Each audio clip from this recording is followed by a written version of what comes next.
Selamat datang di dalam program yaitu Selamat Pagi dengan Pagi dalam Pastor Talk.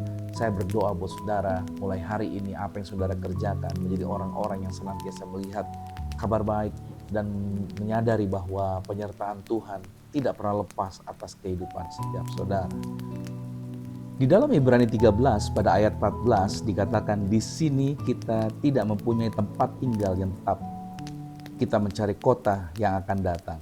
Nah, saudara, pernahkah kita menyadari satu fakta yang mengejutkan? Bahwa ternyata di bawah kaki kita saat ini, jauh di dalam tanah sana, itu terdapat inti bumi yang panasnya sekitar 5.000 sampai 6.000 derajat Celcius. Artinya, seluruh kehidupan manusia berdiri di atas tungku api raksasa. Bumi tampaknya terlihat tenang, stabil, aman. Tapi pada kenyataannya, bumi ini terus bergerak. Ada lempeng bumi yang kita injak di bawah kaki kita yang terus bergerak. Ada gunung yang terlihat mata kita yang suatu hari bisa meletus.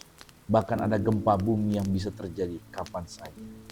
Ini memberi petunjuk bahwa dunia tampaknya terlihat kokoh, tetapi sebenarnya rapuh. Dan disinilah kita menemukan sebuah paradoks bahwa planet ini memang hidup planet ini. Tetapi planet ini tidak permanen. Menariknya, hal yang membuat bumi ini bisa dihuni justru adalah hal yang sama yang bisa menimbulkan bencana. Baru-baru ini kita mendengarkan bencana, ada gempa yang terjadi di Indonesia. Ya, itu merupakan aktivitas yang terjadi di dalam bumi.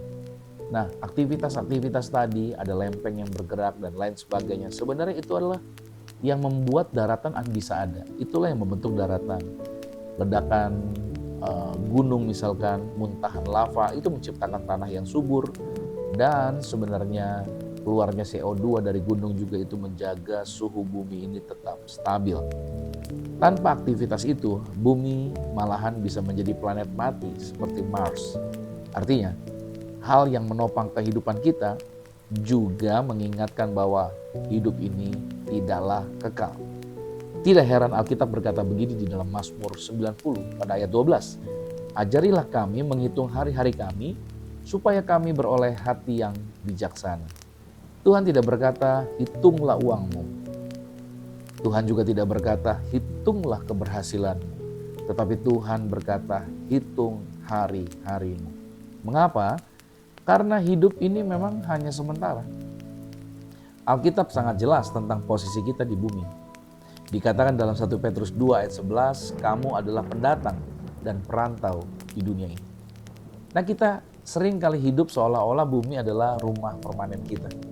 Padahal firman Tuhan berkata kita ini hanya singgah. Bumi ini adalah tempat kita bekerja, bumi adalah tempat kita belajar, bumi adalah tempat kita bertumbuh, dan bumi adalah tempat kita melayani. Tetapi bumi bukanlah rumah kekal.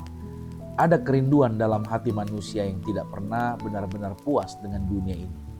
Di dalam hati kita selalu ada rasa harusnya ada sesuatu yang lebih besar dari ini. Apakah saudara merasa demikian?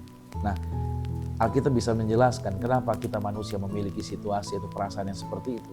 Yang merasa bahwa ada sesuatu yang lebih besar dari ini semuanya. Karena Pengkhotbah 3 ayat 11 berkata, Tuhan menaruh kekekalan dalam hati setiap manusia. Berarti hati Anda dan saya, hati kita ini dibuat untuk kekekalan, bukan untuk dunia ini. Itu sebabnya kenapa kita nggak pernah bisa puas dengan dunia ini. Karena memang didesainnya hati kita adalah kepuasannya untuk hal yang kekal. Itulah sebabnya dunia tidak pernah terasa cukup buat kita. Lalu pertanyaan besarnya, kenapa Tuhan menempatkan kita di dunia yang tidak permanen ini? Yang suatu hari akan hilang seperti perkataan firman, langit dan bumi akan lenyap. Nah, bayangkan jika dunia ini benar-benar stabil, tanpa adanya kematian, dunia ini tanpa ada bencana, maka yang terjadi adalah manusia akan merasa mereka tidak butuh Tuhan. Manusia akan merasa tidak butuh keselamatan. Manusia akan merasa tidak butuh kekekalan. Nah, kerapuhan dunia ini justru adalah alarm rohani. Pengingat bahwa hidup ini bukanlah tujuan akhir di dunia ini. Setiap keterbatasan hidup berbisik bagi kita, ini bukan rumahmu yang sebenarnya. Nah itu dia, ingat baik, ini bukan rumahmu yang sebenarnya. Jika bumi bukan rumah, lalu apa tujuan kita ada di dunia ini? Yesus menjawab melalui perumpamaan talenta di Matius pasal 25, bahwa kita ditempatkan di bumi bukan untuk tinggal selamanya, tetapi untuk mengelola kehidupan yang Tuhan percayakan. Talenta kita itu dikelola, saudara. Di dunia ini tugasnya kita mengembangkan. Apa saja sih talenta kita? Itu bicara waktu kita. Kita mengembangkan, kita kelola waktu kita. Kita kelola kemampuan kita. Kita kelola keluarga kita. Kita kelola pekerjaan kita. Dan kita kelola pelayanan kita. Karena semua itu adalah titipan. We are not the owner. We are just a steward. Bumi bukanlah tempat tinggal permanen. Bumi adalah tempat penugasan. Sedangkan surga itu adalah rumah kita yang abadi. Nah bayangkan ada seseorang, misalkan saya kasih ilustrasi, ada orang dikirim keluar kota untuk mengerjakan sebuah proyek. Orang tersebut tinggal di mes sementara. Tentunya orang tersebut selama tinggal di mes, dia tidak merenovasi mes itu seperti rumahnya yang permanen. Tapi dia fokus menyelesaikan tugasnya, proyeknya. Nah begitu proyeknya sudah selesai di daerah tersebut, maka dia pulang. Dia tidak lagi membereskan atau ngurusin mesnya, tapi dia pulang ke rumah. Dan demikian juga kehidupan kita. Kita ini tidak tinggal lama di bumi. Tetapi apa yang kita lakukan di bumi, ternyata itulah yang memiliki dampak yang kekal.